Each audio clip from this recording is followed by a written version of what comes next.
All right, everyone. Hey, Carl. I've been just sitting here with bated breath all morning, waiting to surprise y'all with my background and my happy Santa and my cool Santa glasses We You know have what? Chris Go ahead, Kringle Ray. today. Christopher Kringle. with a K. That's right. All What were you right. saying, Johnny? Yeah, well, we'll just go. Are we recording? We are recording. Yeah. Okay, so because this is love. Um, this morning, I get up at 4:30 to put together the my vision for the host, the guests we're having today. And when I was putting together and looking at this man's pictures, and again, this is all pre-show. We're gonna start the show regular, but because of this picture, I put together these photos, Ray. I think you saw them this morning of Carl on the bottom. That's my birthday. That's my birthday picture with him and Mark Siegel, and Camille right there in the front row of my birthday. And that was the first time I really experienced Carl with the K. I had just felt intuitively to call him and invite him to my birthday party. It was really a close party for friends and family, and he added a dimension of love and joy. And this morning, when I'm putting together my art of who I feel he shows up in the world, that he is a standing ovation, a living, loving standing ovation for the world. And I also look at his picture today with his picture as a child. You see that picture of him as a child, and he has that joy. He has that joy. And this morning, while it's happening, I'm humming Joy to the World. Christmas season has started, and Joy to the World. And this man brings such joy. And so it's apropos that he shows up as merry old Saint Nicholas this morning, because you showed up as a saint to my birthday party, and then you showed up as a saint to the Global Vision Conference. So those are my preamble words here, Ray, of gratitude. So go ahead, you get us started here. All right. Here we go. So, in your words, Johnny, I'm going to say, Carl with the K is a living, loving, standing ovation for the world. Welcome to the Vision Hour. Today, we're going to share our visions, join the movement, and be inspired by Carl Freiberg, who is the president of Running for Your Lifestyle.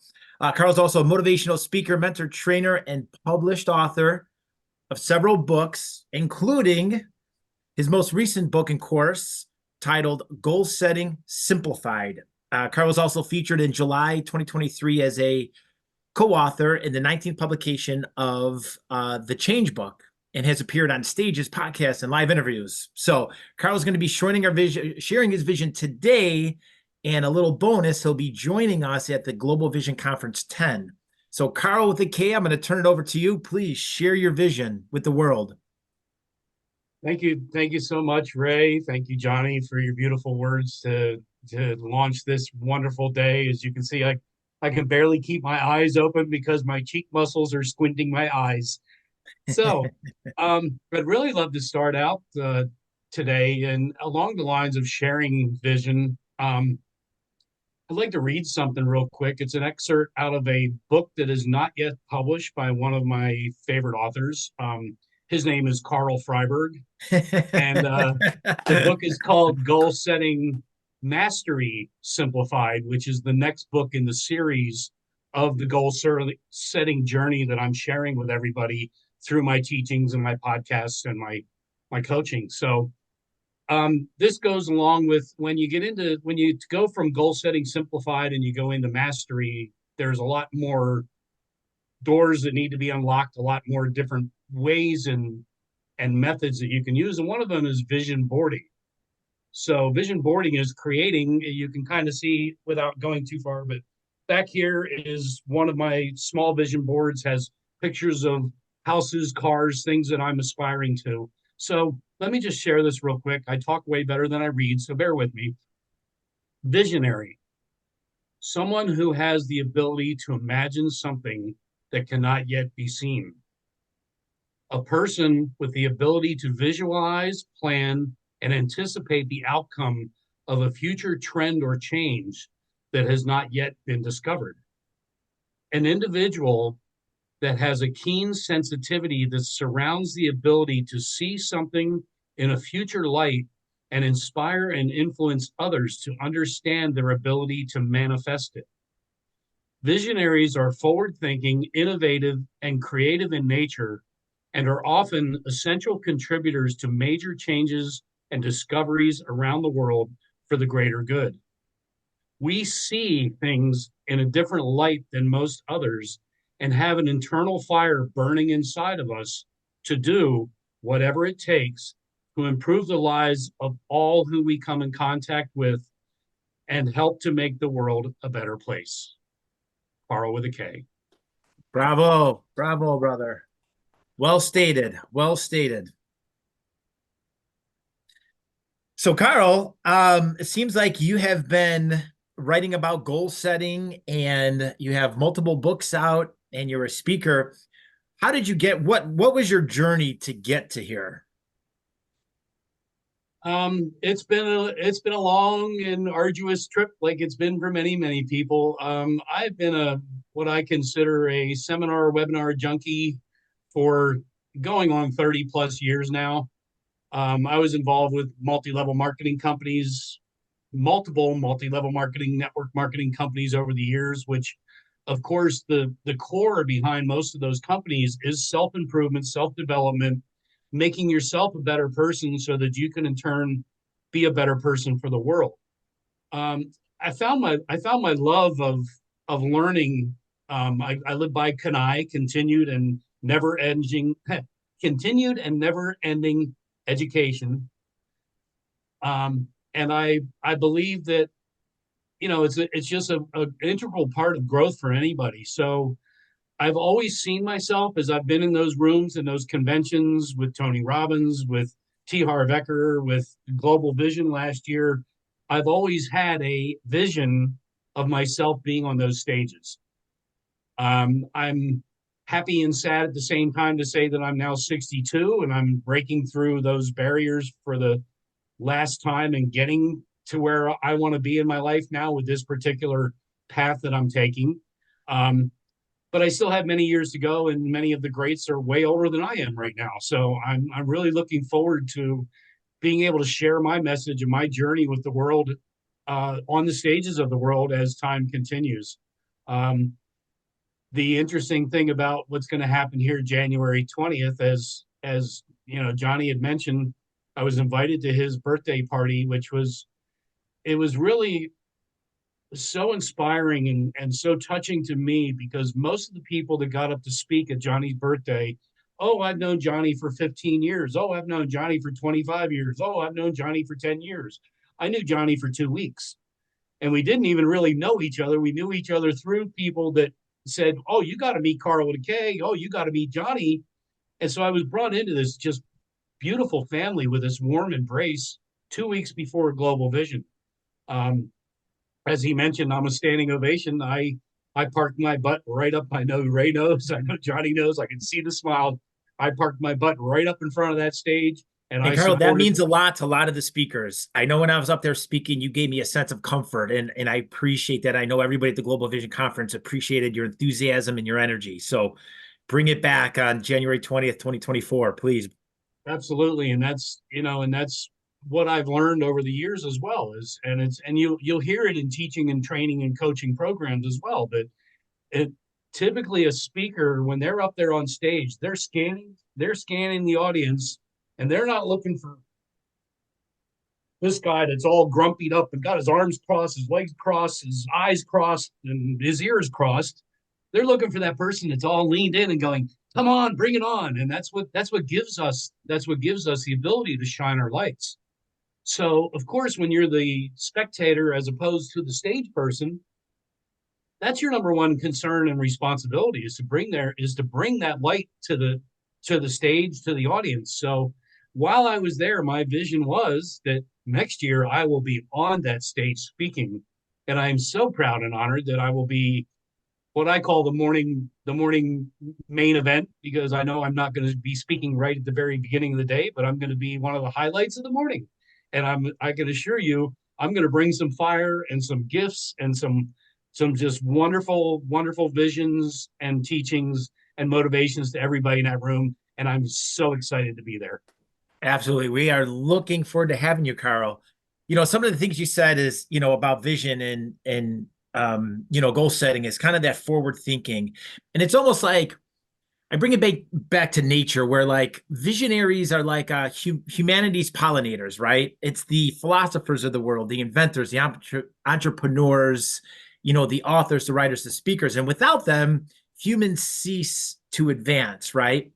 And so the topic, for the next 40 days or 35 days or close to 35 days is really vision. But it seems you would definitely help a lot of people on this call by talking about goal setting, right? Because there's that one inner desire to have a vision, but then it's bringing it into fruition. Can you talk about goal setting for a little bit? I absolutely would love to. You have about 2 or 3 hours? Yeah. Well, we have about 40 minutes, so if you could consolidate that, we're all ears. Something that I always share, and I kind of start out when I have the opportunity to speak about goal setting, which is a passion of mine. Little history for quick history for me is that I've been an avid follower of Brian Tracy for Brian years Tracy. and years and years. I've had the honor and privilege of actually hosting him at a live event in Fort Lauderdale many years back, where afterwards he was like, "Hey, y'all want to go out and get some dinner?" And I got to go out and be in the presence of him on a 1-on-6 basis, not a 1-on-1, but there was about six of us that he invited, and just an extraordinary individual. And of course, goal setting is one of his fortes, one of his majors, along with book writing, which I learned a lot of my book writing skills from him, and speaking on stages. So something I always start with is dreams become visions, visions become goals, written goals, clearly written and executed, become reality. So an individual, and that's why they tie so much together with goal setting and vision and everything. It's all part of it. And that's why when I go into the more advanced trainings, I go more into the vision side, because just to learn the simplicity of goal setting, thus the reason Goal Setting Simplified in the book, is to create the habits and to create the process. So just to break it down to something really simple, we all had a goal today. We were all going to be here in this room on this phone call at 12 o'clock. Now, I know I set my calendar. I actually set myself 3 reminders because I get busy and things, I need that phone dinging to say, don't forget, don't forget. Now, this is a little different because I get to speak. So I remembered I was going to be here. So you really goals can be as simple as setting your alarm clock every night. I'm blessed that I can usually wake up before it every day, which is a wonderful thing. You don't wake up on a Saturday morning and say, I'm going to go buy a car. For weeks or months, you read, you research, you see the guy who's driving the Chevy Impala or whatever it is. Hey, how do you like your car? What is that?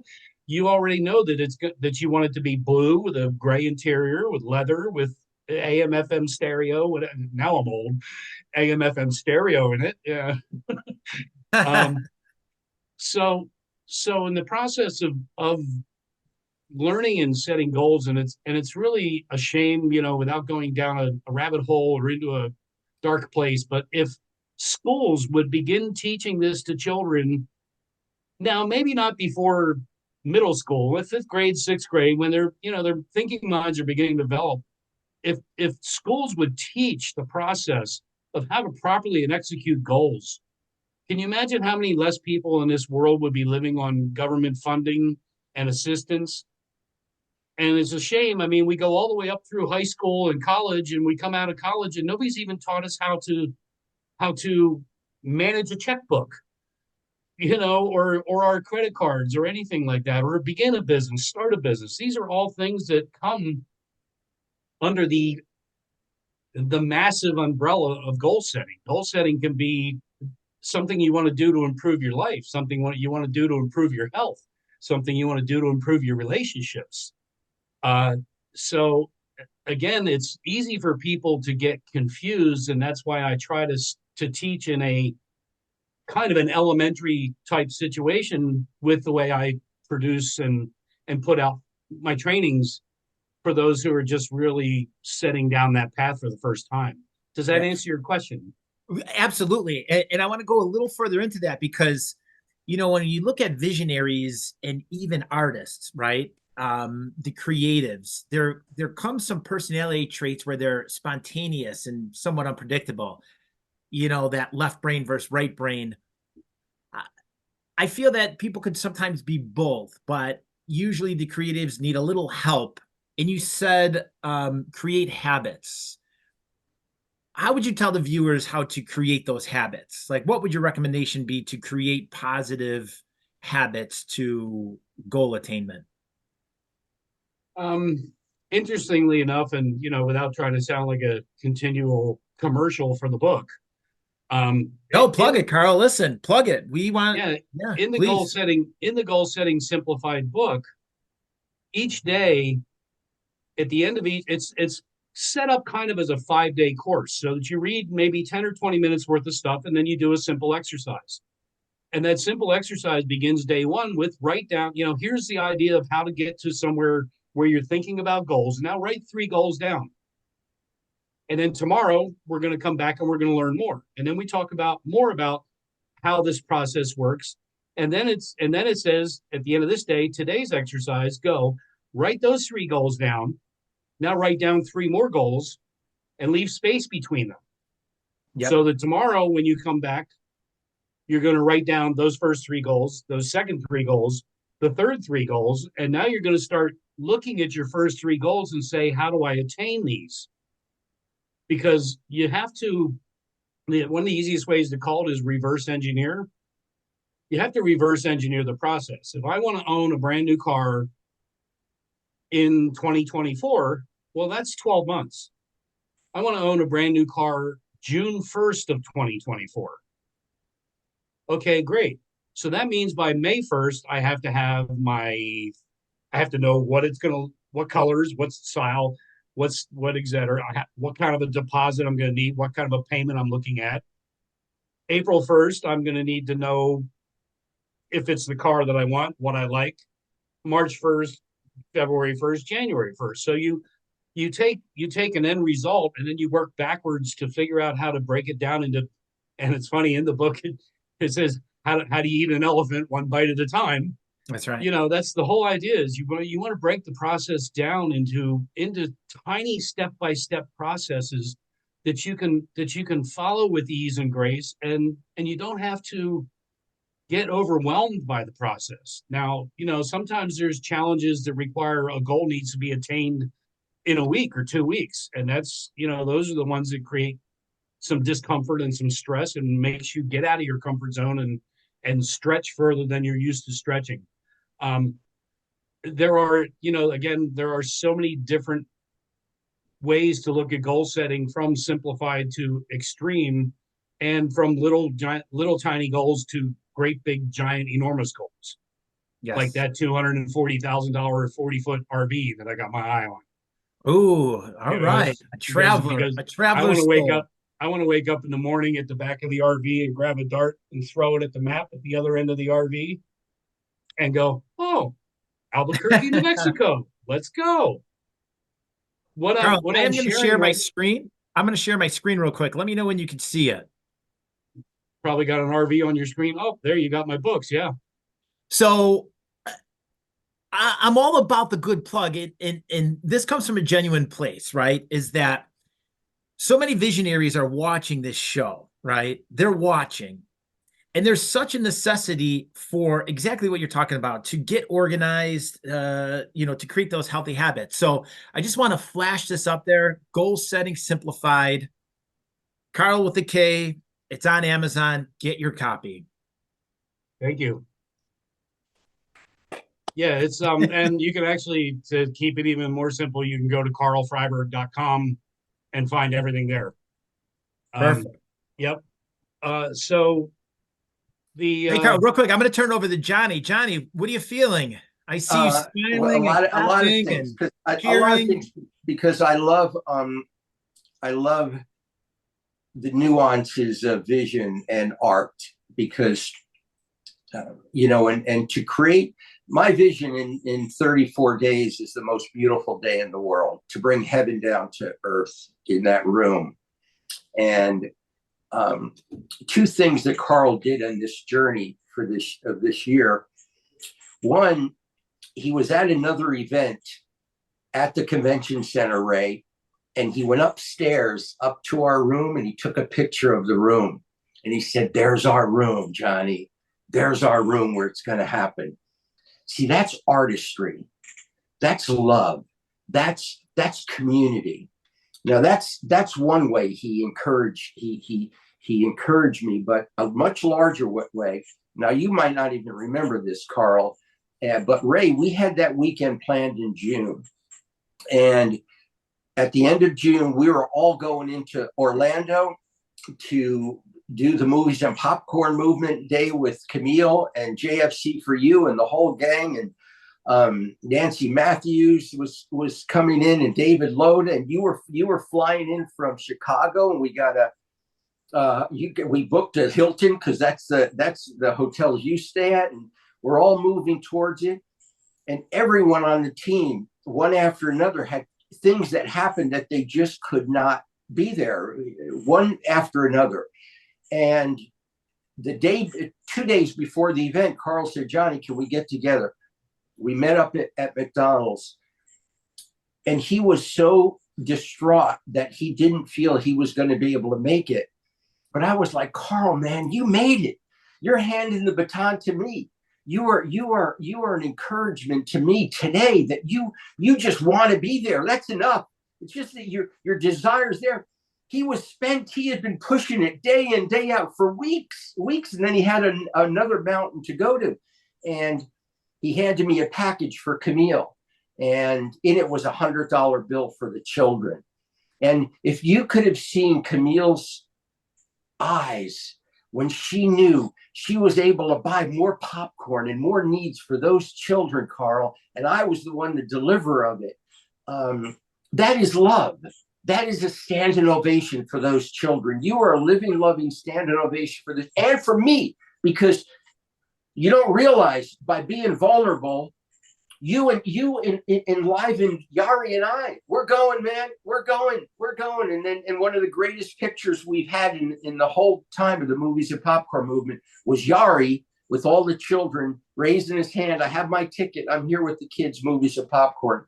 So I just wanted to acknowledge you, Carl, that in the pursuit of goals and persistence, your heart shines, and you are a part of this team. And this most beautiful day in the world would not have happened without someone with the light of you. You are a joy. And I just want to share that story with you, because I never shared it with you or Ray.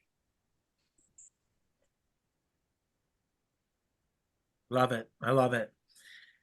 So, Carl, let's see, you've been on the journey, and a lot of visionaries out there, they sometimes come across challenges, right? They want to bring their vision to the world. Let me ask this question. So on your journey as becoming an author, and I know becoming an author is such a reward, and it's a great feeling. Did you meet any challenges on the way, and how did you break through those barriers? Like, what kept you going? What was that life force that kept you going? Of course, for anybody to say they didn't have challenges with anything that they've done, to me would just be an untruth. Life is a challenge. It's interesting. My first book was A Limb for a Limb, or is A Limb for a Limb, which was actually the book that I wrote about my life-changing accident 4 years ago. And my journey into becoming an author was just that. It was a journey. Here I am, disabled for months, laying on my couch, can't really do anything. Thank God my wife works full-time at home. She was there to care for me and take care of me as I healed and recovered from my accident. And So, instead of laying there, woe is me, poor, poor, pitiful me, I began each morning with a motivational video of some kind from somewhere on the internet. I have a great group that I follow quite often that has a video for just about anything that you can run into. And then I stumbled across make money writing books, because one of the promises I made to myself when this accident occurred, which of course as an entrepreneur put my income to zero at the blink of an eye. So not only am I laying there in pain and suffering and financial disarray and everything else, I'm making no income. So that's kind of how my journey began into writing. Now, I had written something that I've always been a writer and a copywriter. I've done advertising things and, written lots of things, but never a book to speak. And so, of course, it was a challenge. I wanted to self-publish because I wanted to make it my own journey, my own story, my own way, my own writing. And it's interesting, in all my books, in the opening lines of the book, it says I write the way I speak. I write in a conversational manner. You may find overcapitalization, run-on sentences, and poor grammar in some cases. And if that's a problem for you, then I suggest you put the book down and go away. I love it. Because it's not about the brilliance of the writer. It's about the message that the writer wants to share. That's right. And it's really interesting when people read my stuff that know me, they're always like, "Oh my God, Carl, it was like having you on the couch next to me." So, so of course there are challenges with that, because you have to look at, well, what the audience, who's going to read, who's going to enjoy this, who's going to take it in and understand it. And it was something that I really, went through some hard times with, trying to come to my own sense of calm or happiness with what it was I was producing. Now, I'm sure, Ray, you did. You're my hero. What was it? 90,000 words in 30 days. Likewise. Yeah. Likewise. Okay. Yeah. When you write, and this is something I share in a lot of my podcasts, because I do a lot of talks on my tragedy to triumph, so to speak, or trauma to triumph. And just the idea, first of all, you're sharing all this stuff that's piled up inside your head. You're putting it onto paper. This also goes back into the goal setting world, is when something comes from your mind to your fingertips to a piece of paper, you're writing it, you're seeing it, you're reading it. It stimulates the brain in a different way than just thinking about things. And it's very, very powerful. So of course, as you know, Ray, you write, and then you read it all. And then you fix a few things, and then you read it again. And then you write some more, and then you fix a few things, and then you read again, and you read again, and you read again, and again, and again, and again, and again, and again, and again. So by the time this was all done, I was healed. Yes, yes. I had lived and relived the trauma and the accident and the situation and the pain and the suffering and everything I went through so many times that it was almost like the mind is like, enough already, move on. Yeah. And it's really very helpful, and it's something I share with everybody. Even if you don't ever take it all the way to Amazon or to publication, when you're struggling with something, write it down.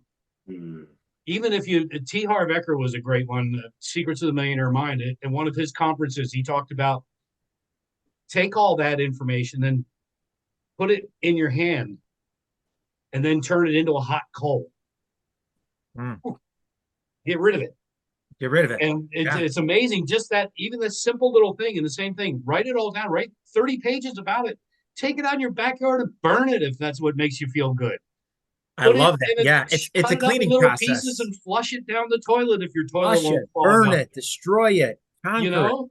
Yes. Or put it in a little gilded file, and when your chips are down and you're struggling with something, come back and read it again to remind yourself of why you got it out of here and put it over there. Yeah, no, I love that. And Carl, I want to go back to, to writing, because it's one of those things that a lot I can relate to. You can relate to a lot of people here. Odelia's, an author, a writer, and she's helping people write. Awesome. And Lindsay, I know, does a lot of journaling and writing. And so one of the things when you're holding the pen or you're typing on the keyboard, it has to be done without precision or permission, sort of that unfiltered and fearless approach. Because when you get through that, then you enter the realm of authenticity, right? You're being authentic to yourself, you're being authentic to potential readers, and authenticity can't be borrowed or bought. And I just love that how you said that and approached it, Carl. Is like, you know what? There might be some grammatical errors, there might be some run-on sentences, but it's real, it's authentic, and this is what I'm feeling, and this is what I'm sharing. And it might be vulnerable, but if it's centered in love and the idea is to help people, then you're on the right path, right? Yes, absolutely. Um, just in the conversation that we're having right now, it's exactly that. It's conversation. It's an engagement of speaking back and forth.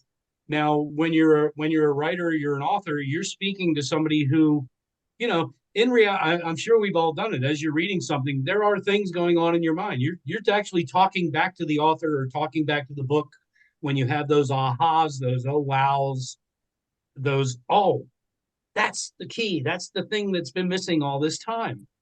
And so yes, just like you said, and it's interesting when I co-authored the Change book, which was the last one that I just did.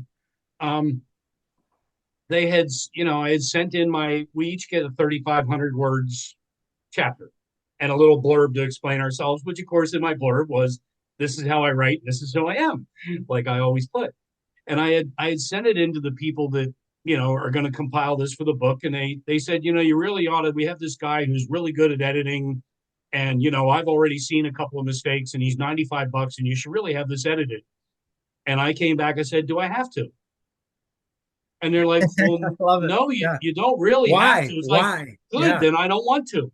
But there's some run-on sentences and some commas missing. And it's like, Love it. yeah, well, I'm not Warren Buffett talking about how to make money. Yeah. Yeah. And it's something I just learned at 10X Stages in Miami. I was at a 2-day event to learn how to be better at what I'm doing at my craft.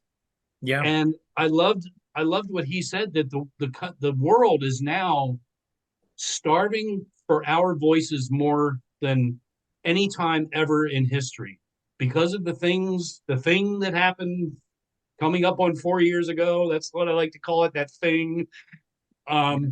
And everything else. And what the statistics or what they're starting to see is people don't want to listen to, I mean, I love Brian Tracy, but people don't want to listen to the Warren Buffetts and the Brian Tracys of the worlds anymore.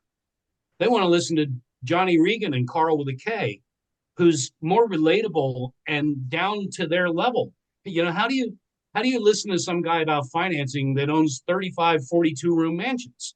Right. When you make $45,000 a year or $20,000 a year or whatever you make, when you're starving, you're living paycheck to paycheck. You want to learn from somebody who went from, I literally went 6 figures in debt in 1 year as a result of my accident, just coming up on 4 years ago. Yep. You think goal setting has become a part of my life to get out of that slump? Big time. Yeah. So yeah, I firmly believe that your voice should be, if your voice is written, it should be your voice.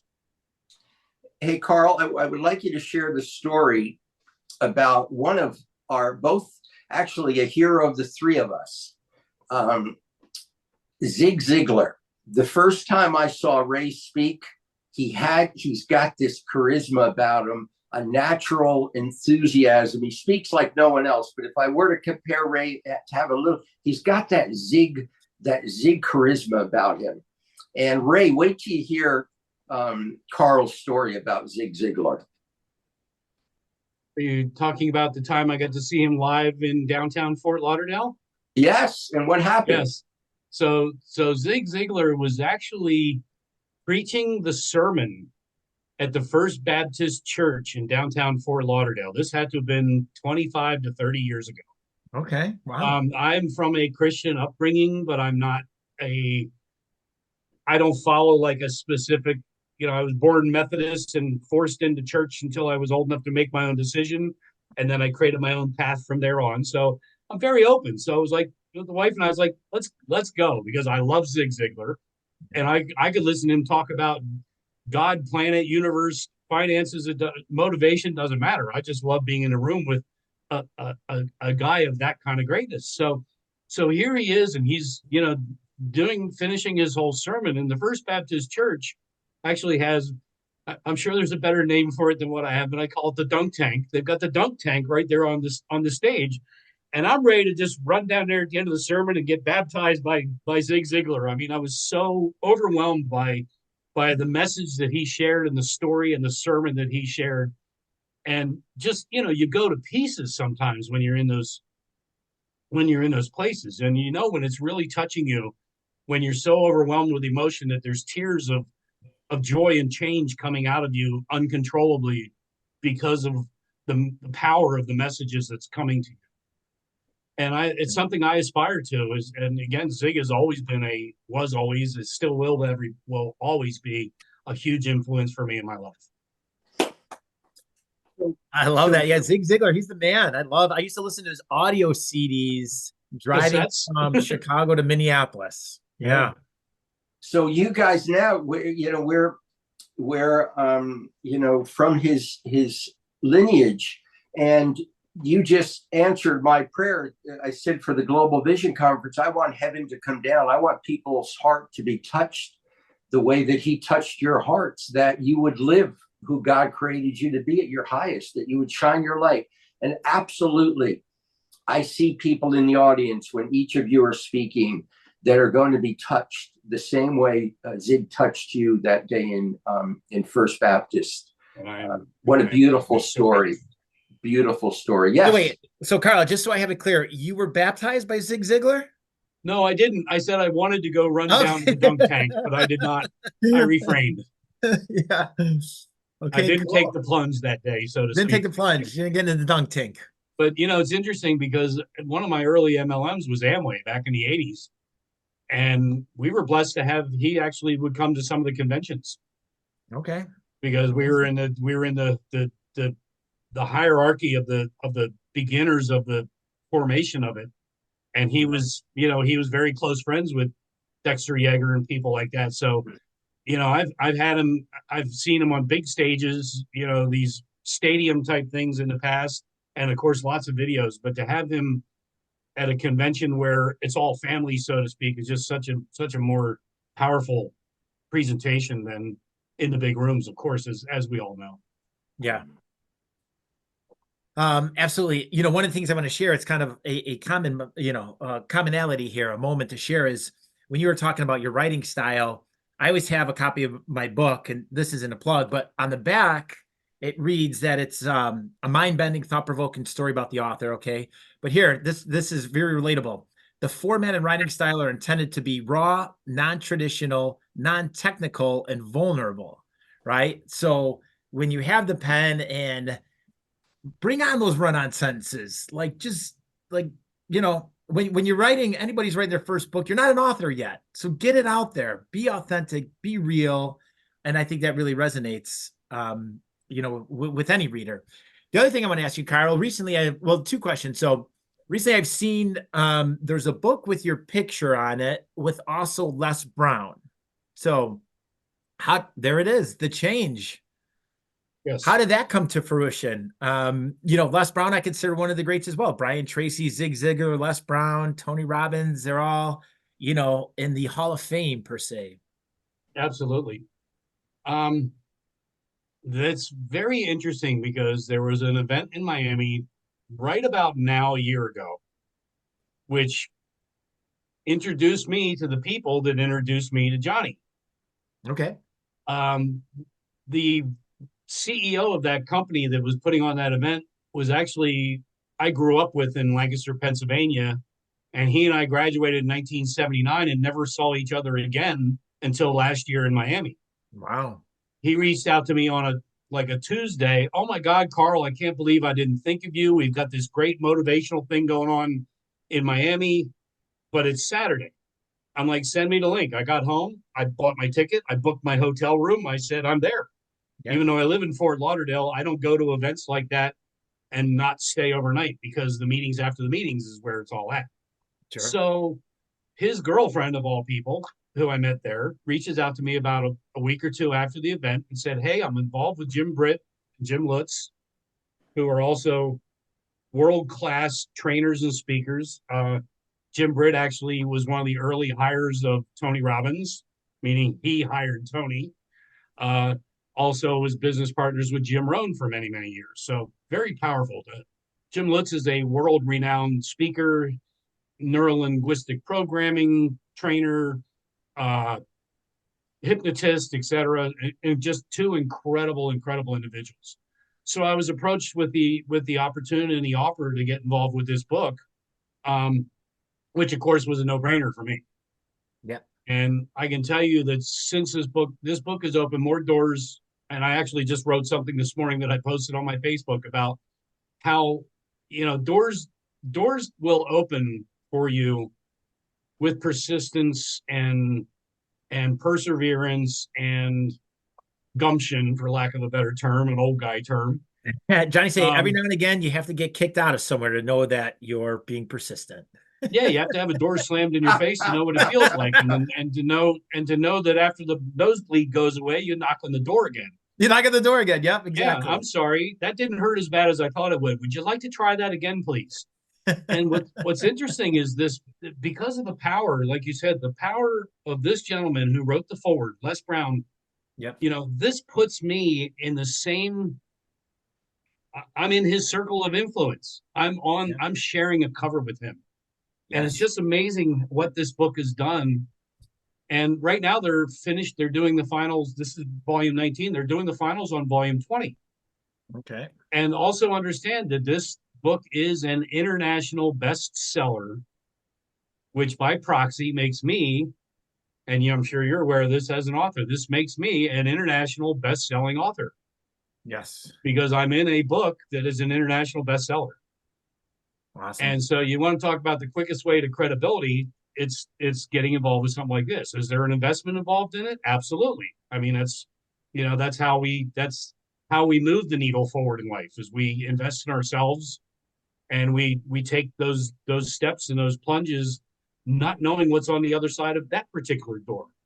But I can assure you that the power of this book has opened up. So I have people now reaching out to me. Hey, I saw that you were in the book. I saw your podcast. Would you like to get on my podcast?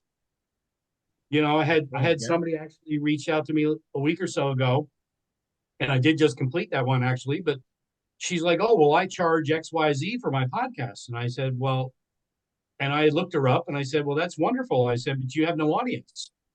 I said, "I'm more than willing to share with your audience and help you develop your audience. But I'm not willing to share what you're asking for to do so." Yeah. And sometimes the answer is no. Sometimes the answer is no. The answer wasn't no, just meant I'm not willing at that level to share with you.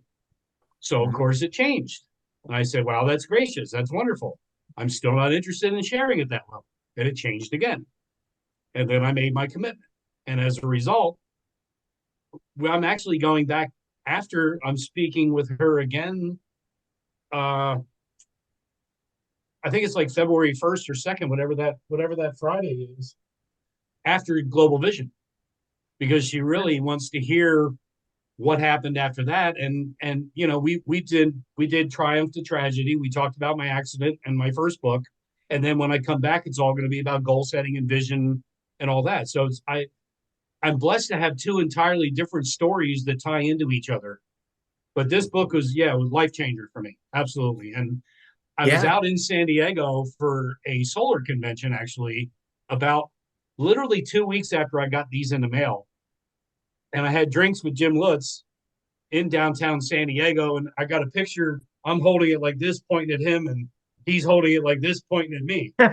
So again, amazing credibility that, well, here I am with one of the co-founders of this book, one-on-one in person with each other. It's just another piece of those puzzles that we all have as we're moving forward, trying to get out to where our voice is heard by the masses.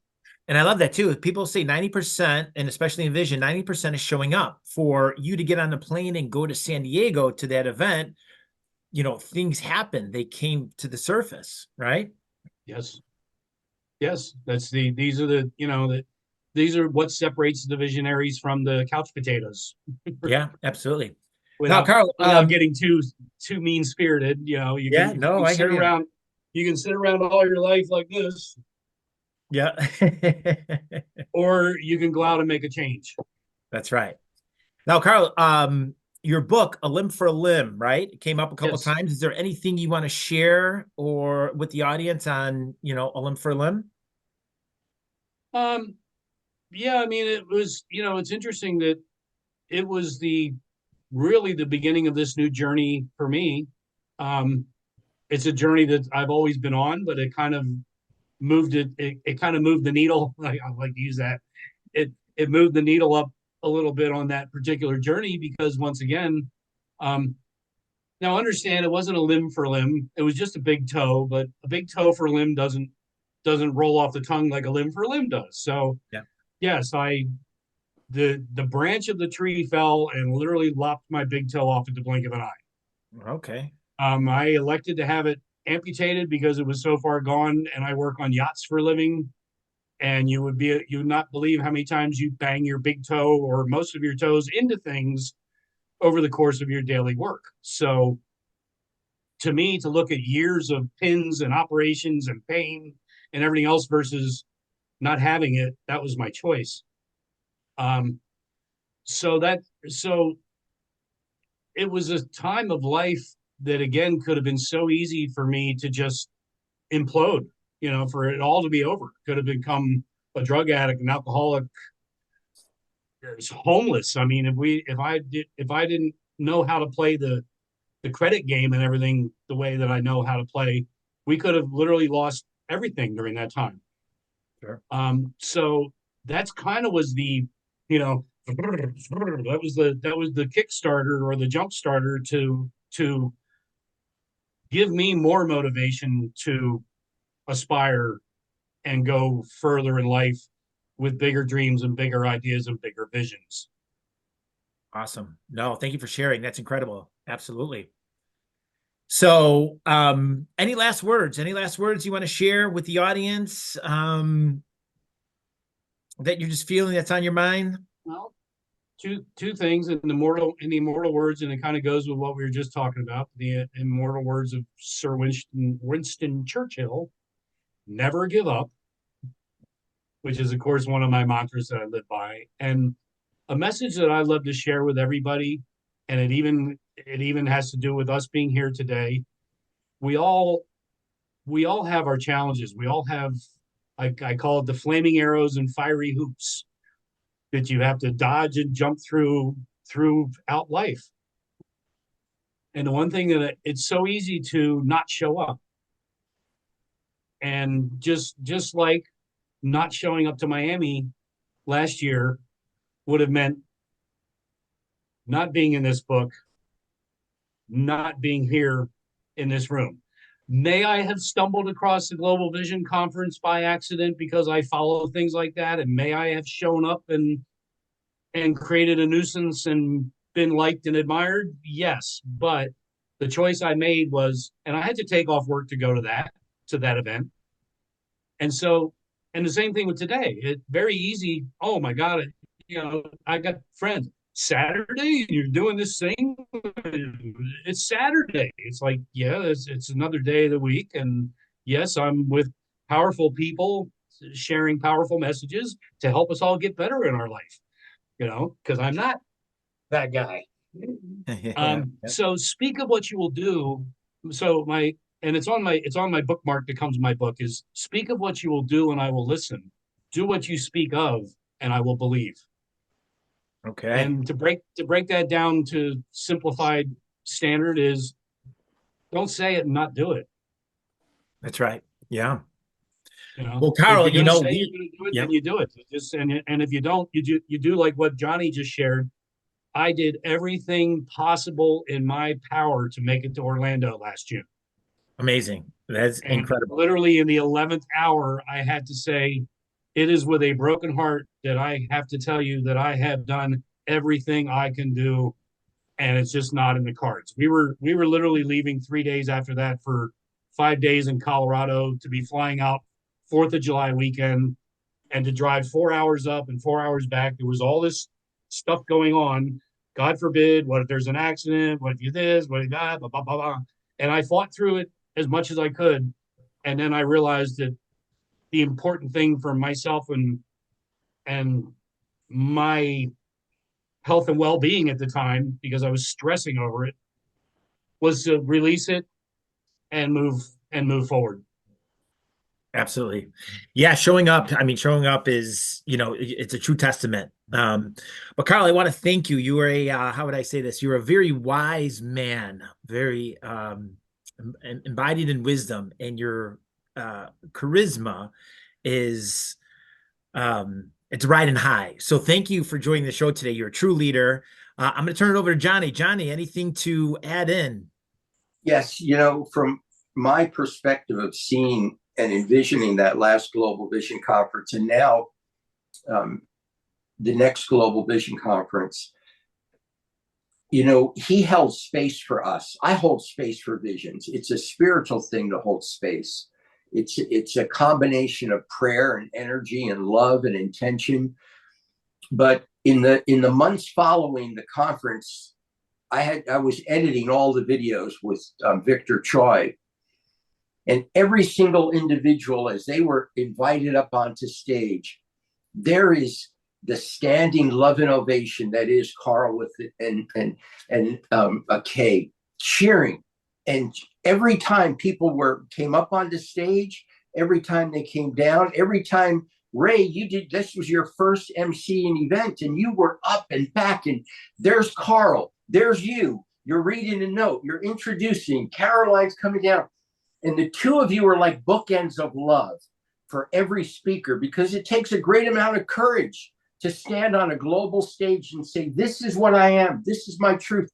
This is my vision for the world. This is my art. And you did it. And Carl was there, and you held space for everyone. And now we are going to be introducing Carl.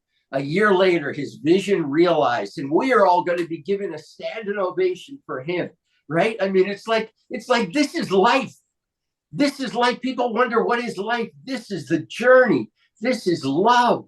This Tuesday, we have Camille. She's got the girls, Carl. She's got pictures of girls seeing their first movies and popcorn experience, dancing into the movie theater. They're dancing, they're singing, and they have their tickets. So this is the movement. It's a spiritual movement. It affects your spirit. It affects your heart. And you two do it better than anyone I know. And so today was a blessing to see you guys bookends, and now to know the same way Zig Ziglar touched the three of us, you guys are going to be touching hearts and opening them up to, what is my divine purpose? Why am I here? What is my vision? How can I serve humanity? So thank you, both of you. Awesome. Thank you. Well, just another great session, Johnny. Again, Carl, thank you for joining. Lindsay, thank you for joining. Adelia, thank you very much. Enjoy the day, and we'll see you soon. Much love.